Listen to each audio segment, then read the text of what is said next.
Hello, everyone. Welcome back to the Digital Futures Education podcast. I'm here with Natalie Pietro. Natalie is a Spanish translator specializing in education, an ESL teacher. No, Natalie is also a language access consultant. Thank you for joining us, Natalie. Thank you. Thank you for having me. It's good to have you back. So one thing I'd like to do is just go over the EdTech in Argentina.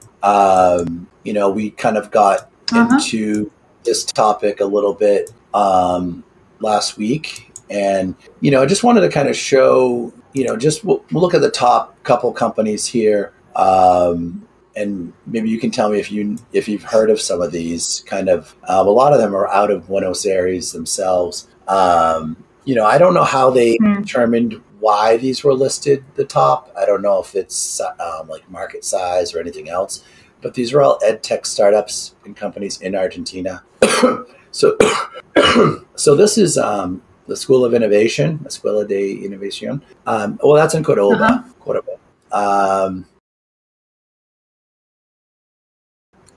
So it's a virtual school. Is that what it sounds like? It's. I think that one focuses on.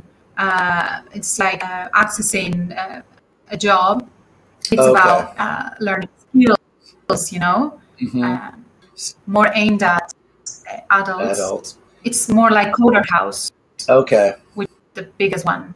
Okay. And that's in Buenos Aires, Coder House, right? It's based out of Buenos Aires. Coder House, yes. Matchup Global. What do they do? It's a tagline. It's like all the universities in the world in just one place. So I believe it aggregates data, right? Okay. Learning data? So maybe, and also where you can do a master's, for example. Okay. It's great to have. I can remotely. You can get them in Spain. Okay. From Argentina, I could get. So maybe that they put together information. That's what I think they do. Okay, and then we have searching for your class. This is for connecting to alumni and professors. Yeah. Expand availability of educational opportunities. Yeah, finding a teacher. Okay. Very cool. Like a private tutor. Okay, like a private tutor. Mm-hmm. Yeah, finding a private tutor. All right. Meki learning, technical analysis, cryptocurrency, how you learn about money. So is this like financial literacy learning? Right. Okay. Yeah. Interesting. Gnosis Kids. Interesting. As you can see, and they were founded like 2018, 2019. They are young companies. Yeah. Right? Yeah. So founded 2019. This one 2022. So they're young companies. Very young. There's a lot of interest in this, I guess. And it would be interesting to see, we don't have to do this today, but see the investors and see if some of the investor groups are similar. I would be curious. Digital classes and video games, stimulate cognitive learning for kids, neural learning. Interesting. Check this one. It says class.me. This a Netflix for oriented education. Oriented 2014. This one. So it is 1 year old. It's been hanging in there. Nodos, communicate for simple school communication. Look at this one. Number 8 says this is aimed at kindergarten. It says tools of management and communication for kindergarten. So this is tools. 2017. They focus on communicating with families and very, very focused, like a niche, right? Making it easy, yeah. So maybe you can look for the ones that are more interesting, and we could ask them if they see if they want to talk about their definitely some options. I definitely want to speak to. I want to speak to a couple. I want to get someone from Coder House. I think that'd be interesting. Just to kind of like a high level. Yeah, just to get a little high level over overview from Coder House because I think it would just be interesting to hear a little bit about their story, particularly from, especially from the Argentina perspective of EdTech as well, like as being one of the larger, companies with that in that niche. A EdTech marketplace for loans. That's interesting. Loans. Yeah. So creating community with the parents of a school to buy their lists easily. Our mission is to get all kids to go with all the we are collaborating. That's kind of... This is more like a non-profit. Yeah. Okay. Right. Interesting. Raised from Institute of the Future of Education. And then proffer instant online tutoring, learning more, virtual campus for multiple education, Interbrain, EdTech innovating corporate training via immersive tech. Otelia O, Olivia O. Wow, there's so many. Yeah, this was education. So yeah, I just wanted to kind of like get into this. I feel like it stopped around 20, but yeah, there's a lot. So this was all, La Buenos Aires. It's a rich little environment of ed tech companies growing, and startups. So yeah, between here and LinkedIn, we can definitely find someone to speak and connect and go from there. But I wanted to kind of show that list. I thought that was a pretty good. I just felt like it was not companies that you definitely would think of off the top of your head, and just a lot of different markets there too. So let's interesting. Very interesting. Let me get back to the doc. Do you as a person, you live in Buenos Aires, do you recognize the influence of edtech companies at all, and anything like do you hear about them? Do you it just in Boston, we have a couple companies like Pearson has a big office here. We have a couple incubator places for ed tech companies in Boston to help get started with it. And we have, of course, places like the MIT Innovation Lab and places like that. Do you hear of young people looking for opportunities to work in ed tech at all? Are you aware? Was it something that you were kind of aware of before we kind of spoke about it at all, or? I honest, I didn't know there were so well verified. There's not a lot, but there are quite a few. I just didn't know so many companies or startups were in EdTech. Yeah, I've noticed. So I'm quite impressed. I came across it only because I was starting to look at different, LinkedIn really helped me notice a lot of it, just the amount of roles related to EdTech, and just how it was kind of, getting started and what types of products. And EdTech's just getting bigger and bigger and bigger. Yes. I do. What we can do is let me talk a little bit about the process of becoming a teacher in the United States. I'll just do a little synopsis here. This was something that we had on the docket. I don't know if they'll be necessarily, I'll show the state. I'll just do a little discussion about it. One thing me and Natalie had kind of talked about is just, educator differences in education between, South America, Argentina, and the United States. And we were talking briefly about, just the differences in qualifications and processes. And, so I started to share a little bit about licensing and discussion around what it takes to become an educator in the United States. And I will share one document. Let me go to this J1, the j1visa.state.gov site. So this is a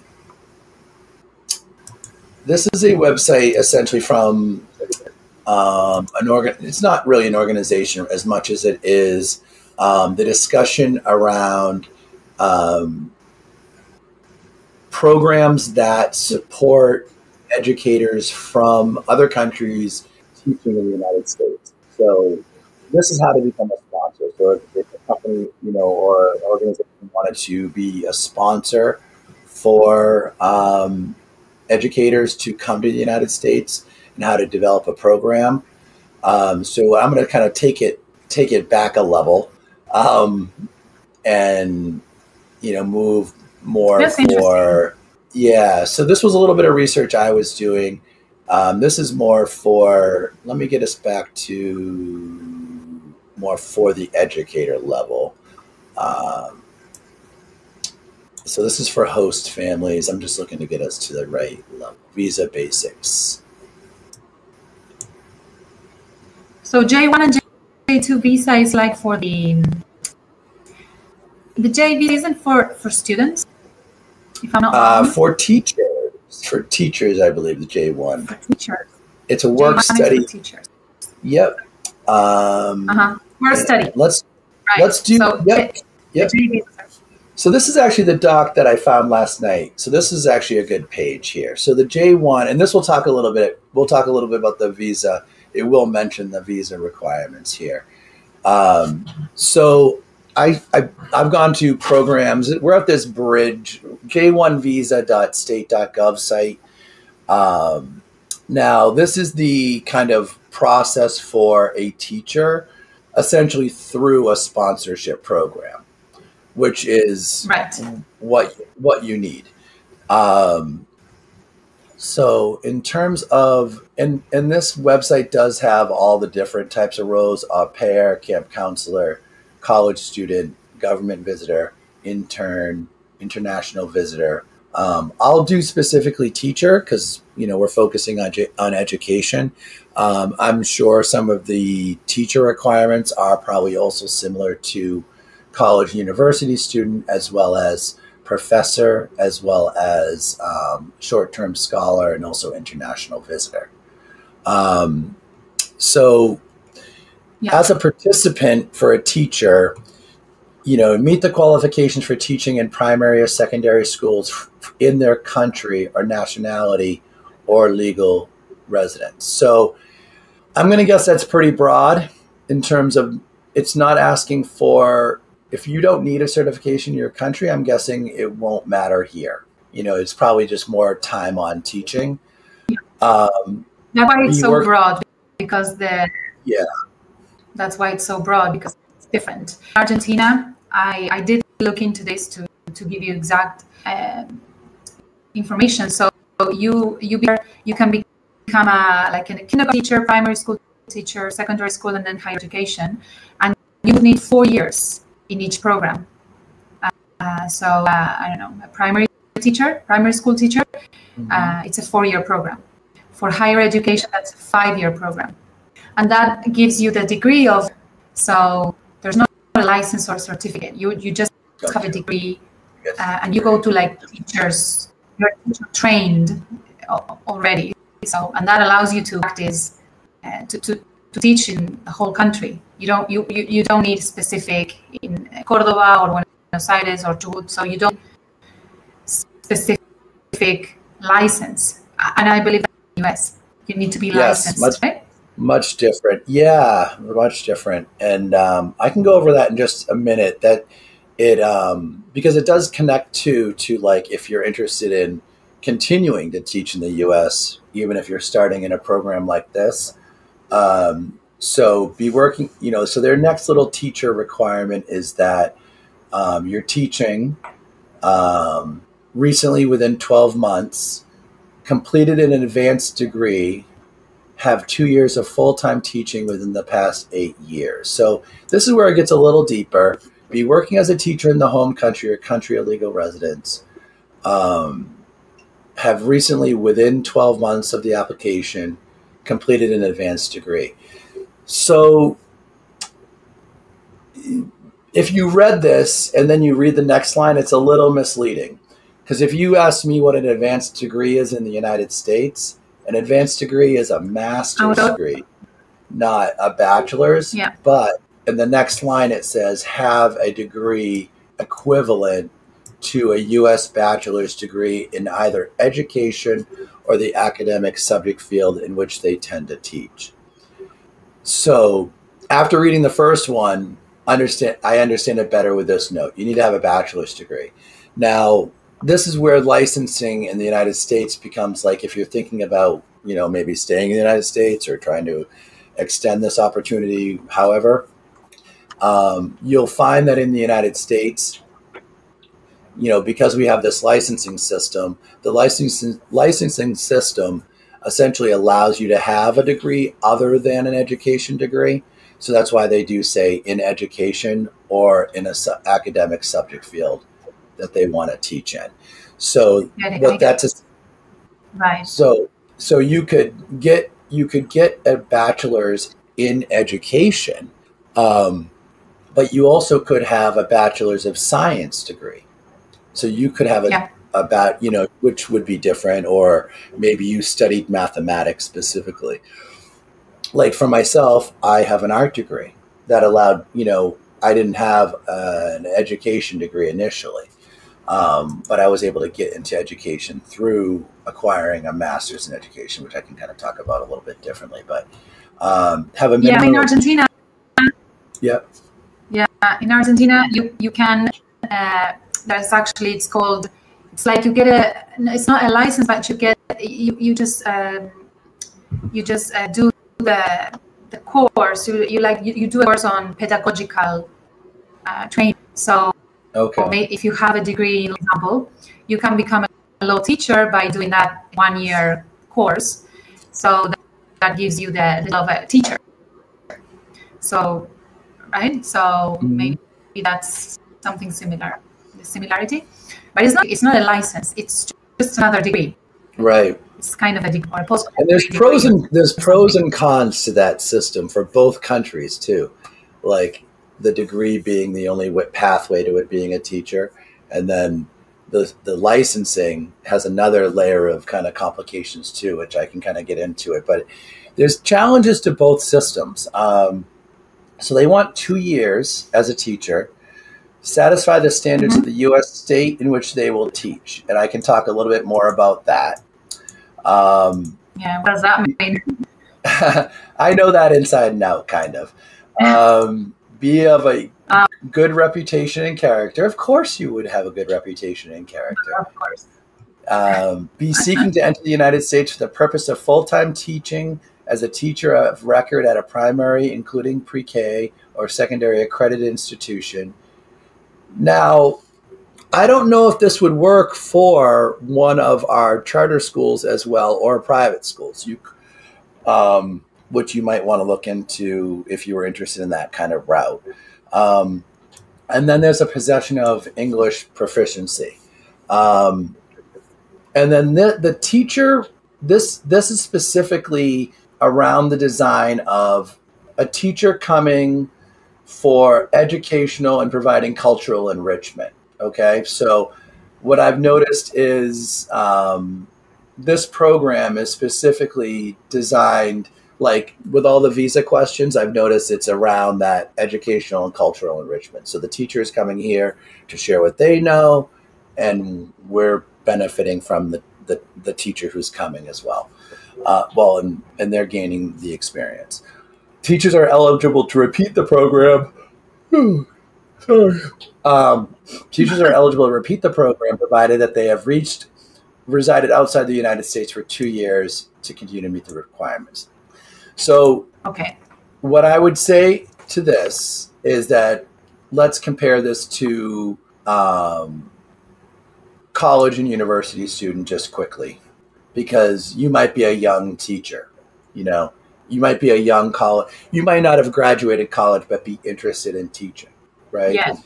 So a college student be financed directly or indirectly by the U.S. government of their home country, or be financed directly or indirectly by the U.S. government of their home country, an international organization, a member of a treaty or statute, funding from others. So basically, whoever's supporting you needs to be financially liable for you.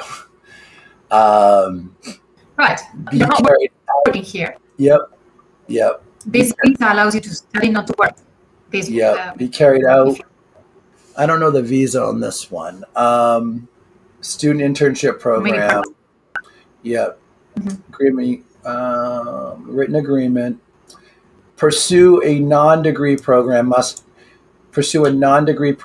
be enrolled full-time in a prescribed course of study. The maximum duration is 24 months. So the benefits are the school credit, employment, academic training, opportunity. So this has been the expansion, is the opportunity and training extension into STEM fields. So they actually have a separate program also for the STEM fields. So now we'll get to the nitty gritty a little bit. Back to the teacher. Where's teacher? Did I skip teacher? Back to teacher. All right. So now what they require you to do is find a sponsor. So you find a sponsor. So this is where I got into it, because I'm thinking about having Digital Future Education become potentially a sponsor. So that's where I would essentially pay a fee, have this organization be able to provide the language assessment, the support, and kind of the information and training to support people who wanted to teach in the United States to fill specific gaps that we might have here, and basically do the checks and balances. So this is what sponsors do. Screen and select qualified foreign teachers based on qualifications who can make a contribution to the United States and want to learn teaching methods. Verify each teacher's application in the applicant's English language proficiency through a language test or interviews, which is interesting that they have the option of an interview. Monitor the exchange teachers' stay in the United States to ensure that they are satisfactorily performing their teaching responsibilities. Ensure each exchange teacher completes a cultural activity component, which includes 2 requirements. Activity at their school, supporting the district population or community at large, basically participating, an activity that involves U.S. student dialogue with schools or students in another country, preferably the teacher's home country, which is kind of cool. Basically, they, when they're here, they then reach back to their own country and say either they like it or they don't at that point, probably. Sponsors must provide participants with the following: the duration and location of the participants' program, a summary of the significant components of the program. So basically, how much of the cost of the program, a written statement of the teaching requirements and related professional obligations, and a written statement that clearly indicates the compensation package to be provided to the exchange visitor teacher and any other financial arrangements relative to the program. And there also are host employers. So the sponsor would work with hosts and also the employer. Involve exchange teacher in school and community cultural activities, monitor the performance of exchange teachers in the classroom. The base period for a teacher exchange is 3 years. However, host schools may apply to the sponsor for a 1 or 2 year extension, which is interesting that they could go as long as 4 or 5. Requests are not automatic, but there is no limit on the number of extensions that the State Department can grant. Really? Interesting. I thought there was a limit. Maybe there is. I mean, so it's indefinite?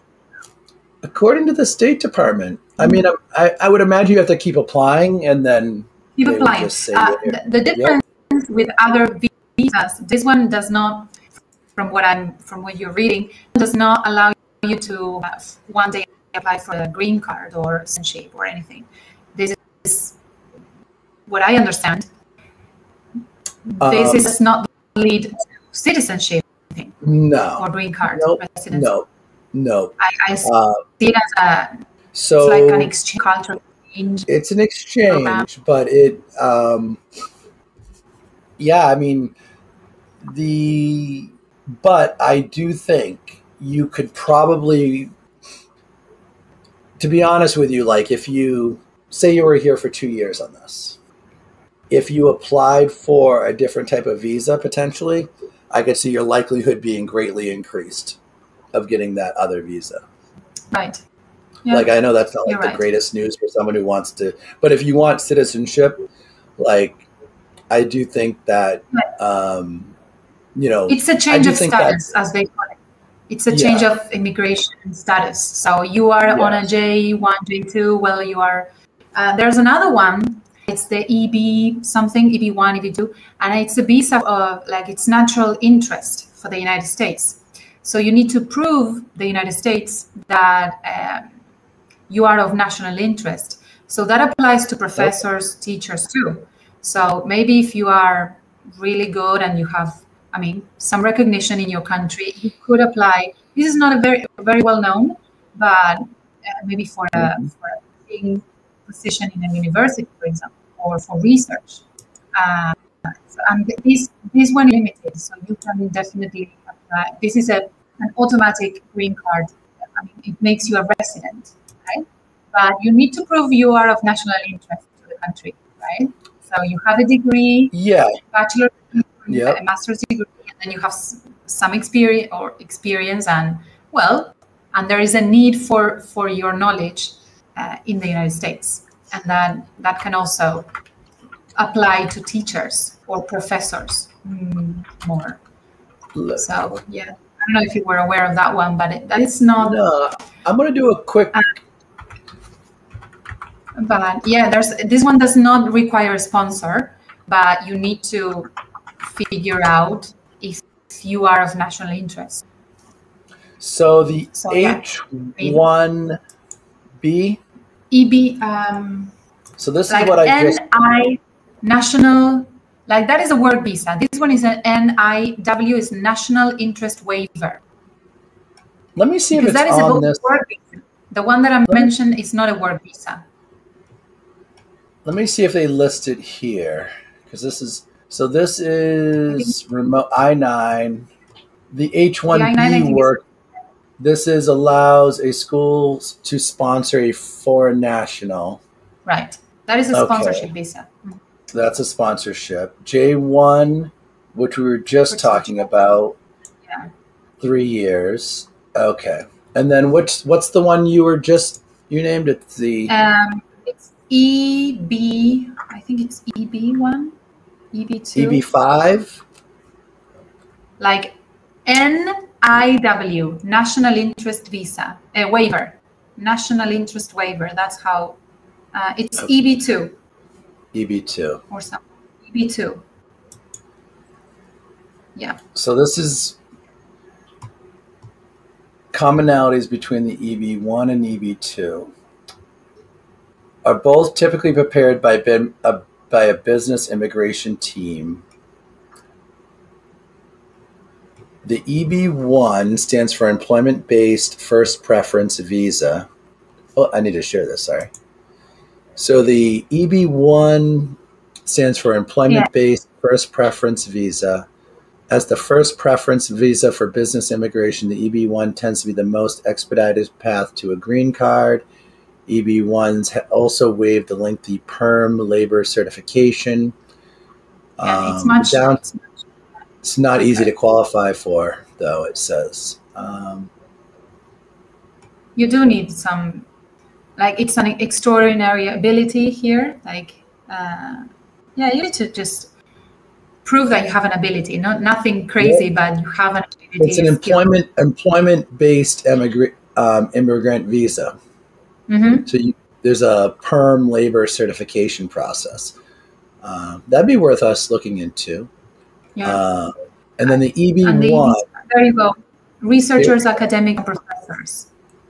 So I'll make this a little bit bigger if I can.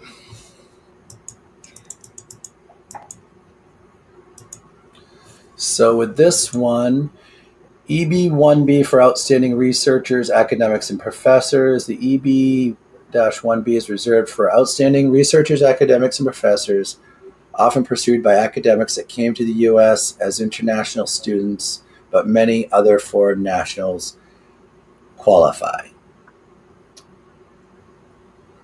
for 15-day premium processing, are subject to a totality test.